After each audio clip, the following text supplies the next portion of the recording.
Hemoglobinopatías y talasemias. Las anemias hemolíticas están divididas en adquiridas y congénitas. Las congénitas están divididas en defectos de la membrana, enzimopatías o trastornos del metabolismo del hematíe y en defectos de la hemoglobina. En este subgrupo de defectos de la hemoglobina están las talasemias y las hemoglobinopatías. Hablando primeramente de las talasemias, vemos que se definen como anomalías cuantitativas en la síntesis de las diferentes cadenas que van a integrar la hemoglobina. Recordemos que una hemoglobina normal va a estar constituida en un 95 a 97% de hemoglobina A1, constituida por dos cadenas beta y dos cadenas alfa, en un 2 a 5% por hemoglobina A2, que va a estar formada por dos cadenas alfa y dos cadenas delta, y menos de un 1% va a estar constituida por hemoglobina fetal, que va a estar formada por dos cadenas alfa y dos cadenas gamma.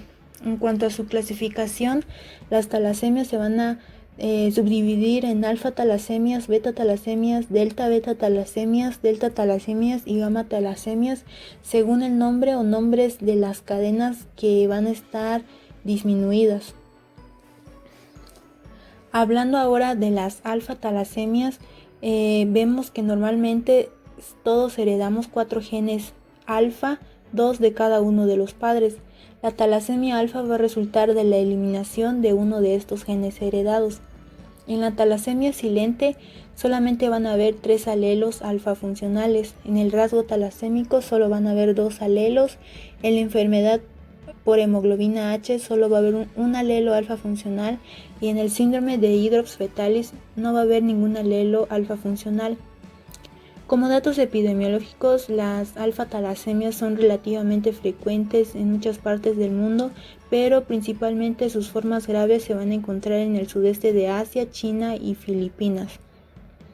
Hablando ahora sobre el genotipo de talasemia y su forma clínica y diagnóstico, vamos a encontrar que en el portador silencioso los datos hematológicos van a ser normales. En la tasa de talasemia alfa o rasgo talasémico alfa menor, los datos hematológicos van a dar una anemia microcítica e hipocrómica moderada.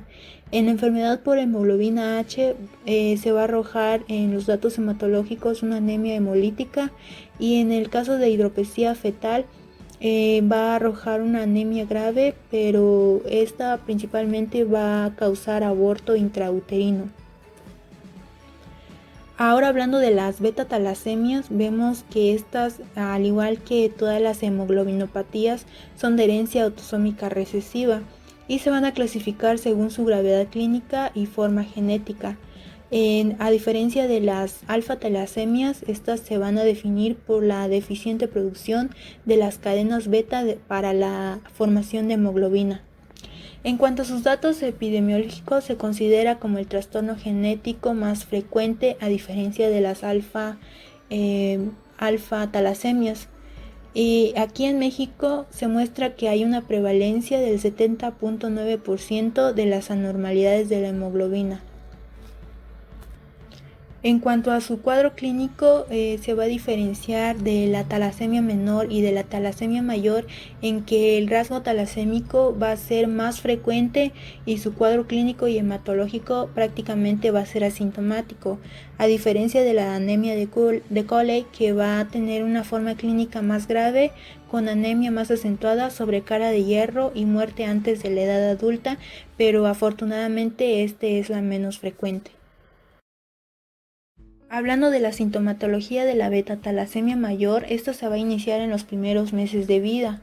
A los 3 años se va a observar una hepatomegalia y una esplenomegalia, y debido a la anemia va a ocasionar un incremento de la eritropoyetina, que va a dar lugar a una hiperplasia de la médula ósea, que se va a observar en alteraciones óseas, principalmente en el cráneo, que en el estudio radiográfico va a mostrar un ensanchamiento y abundantes estrías verticales que se conocen como cráneo en cepillo. Asimismo va a haber un retraso del crecimiento corporal, y como consecuencia de las múltiples transfusiones de estos pacientes hay un exceso de hierro que va a causar hemosiderosis y va a dejar secuelas como cirrosis hepática, diabetes y miocardiopatía, que habitualmente son la causa de muerte antes de los 25 años. Hay que tener en cuenta que las manifestaciones clínicas de las beta-talasemias no aparecen en el recién nacido sino hasta los 6 u 8 meses de vida, porque es aquí cuando la hemoglobina fetal es suplida por la hemoglobina A1 del adulto. Para su diagnóstico se aconseja investigar primeramente si hay una deficiencia de hierro y si se excluye esta causa, entonces se debe de investigar la beta-talasemia cuantificando la fracción A2 de la hemoglobina por electroforesis. Se muestra un cuadro para poder distinguir la diferencia entre la anemia ferropénica y las talasemias. Vemos que estas tres patologías, alfa, beta, talasemia y anemia ferropénica, están constituidas por microcitosis e hipocromía, pero hay 6 parámetros que los van a diferenciar. El primero es la amplitud en la distribución eritrocítica. En el caso de la alfa y beta talasemia van a estar en rangos normales, pero en la anemia ferropénica va a estar elevada, debido a que la amplitud es característicamente toma el tamaño del eritrocito y su distribución. En el caso del segundo parámetro, que es la ferritina sérica, en la alfa y beta talasemia van a estar en niveles normales, pero en la anemia ferropénica va a estar en un nivel bajo debido a que no hay depósitos de hierro en el hígado, ya que la ferritina es la que se encarga de almacenar el hierro. En el caso del hierro sérico, en la alfa y beta talasemia igual van a estar de niveles normales, pero en la anemia ferropénica va a estar baja.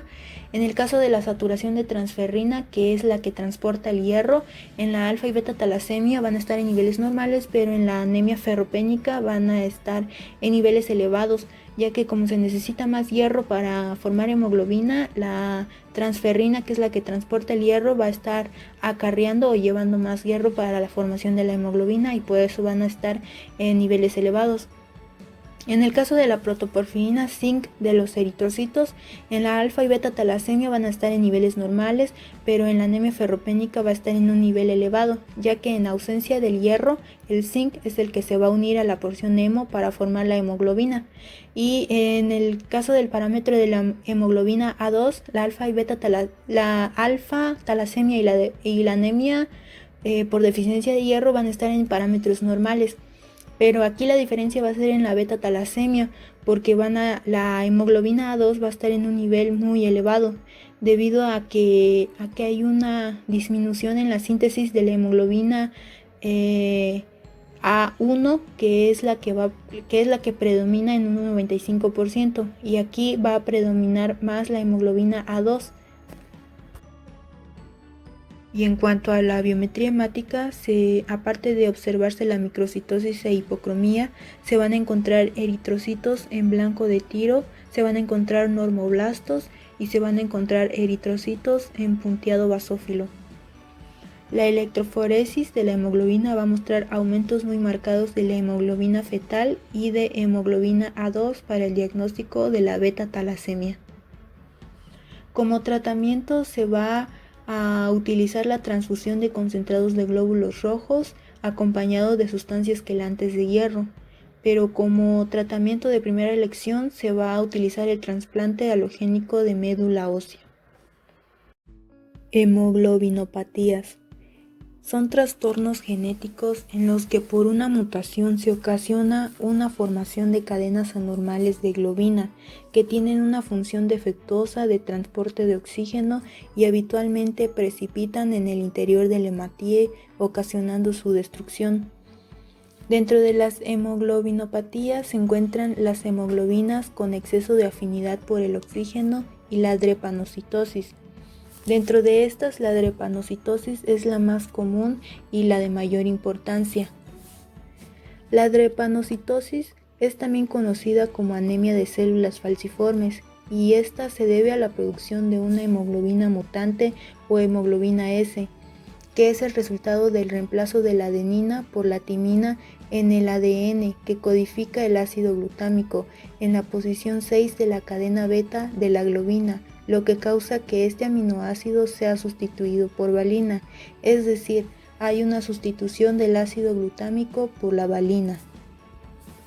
En cuanto a su fisiopatología, primero tenemos que cuando la hemoglobina S pierde oxígeno o bien el hematíes se deshidrata, se ocasiona una polimerización de la hemoglobina, es decir, una precipitación en el interior del hematíe, que éste va a adoptar una morfología en forma de hoz o de célula falciforme. Después, la hemoglobina S libera el oxígeno que transporta con más facilidad que la hemoglobina A1, lo que refleja la desviación de la curva de disociación del oxígeno de la hemoglobina a la derecha. Posteriormente, los drepanocitos son atrapados de manera predominante en el bajo flujo del lado venular de la microcirculación, lo que va a ocasionar una hemólisis acelerada. Dentro de los factores que van a influir para la polimerización de la hemoglobina S son todos aquellos que van a conducir a la disminución del tránsito de los drepanocitos por la microcirculación, como es el aumento de la adherencia del glóbulo rojo al endotelio, la deshidratación del eritrocito, la desregulación vasomotora y la herencia que se va a manifestar porque los pacientes con anemia drepanocítica son homocigotos y por tanto heredaron un gen anormal de cada uno de los progenitores. Estos factores van a desempeñar un papel importante en el inicio de los fenómenos vaso-oclusivos. Dentro del cuadro clínico y diagnóstico, vemos que el neonato está protegido durante las primeras 8 a 10 semanas por el alto porcentaje de hemoglobina fetal presente. El cuadro clínico del individuo es estable por largos periodos, los cuales se van a interrumpir por crisis de las siguientes clases. Tenemos las crisis de infarto. Este es el signo patognomónico y es el más común. Es provocado por la obstrucción de los vasos sanguíneos por los drepanocitos rígidos, que van a causar hipoxia y muerte ística. Son más frecuentes en huesos, tórax y abdomen. La oclusión de los vasos mesentéricos semejan a un cuadro de abdomen agudo debido al fuerte dolor.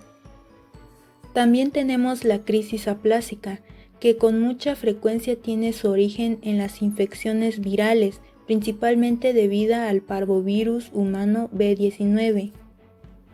También está la crisis megaloblástica, que esta va a ser causada por el agotamiento de folatos al final del embarazo. Tenemos también a la crisis de secuestro esplénico que va a ocurrir en la infancia temprana y se debe a un repentino atrapamiento masivo de eritrocitos en el vaso. Y por último tenemos la crisis hemolítica, que se va a deber a un aumento en la tasa de hemólisis de los eritrocitos. En cuanto a los datos de laboratorio, en el frotis de sangre periférica se van a observar drepanocitos, que son células en forma de media luna, dianocitos, que son células en forma de tiro al blanco, y también si existe atrofia esplénica van a haber cuerpos de Howell-Holly que corresponden a restos del núcleo. El diagnóstico se va a basar de manera más precisa mediante la electroforesis de hemoglobina a pH alcalino. Esta técnica va a demostrar la presencia de hemoglobina S, la cual se va a mover lentamente detrás de la hemoglobina A. Y por último, en cuanto al tratamiento, va a consistir principalmente en evitar los factores que desencadenan la crisis, como son la deshidratación, las infecciones, la anoxia, la estasis circulatoria y la exposición prolongada al frío.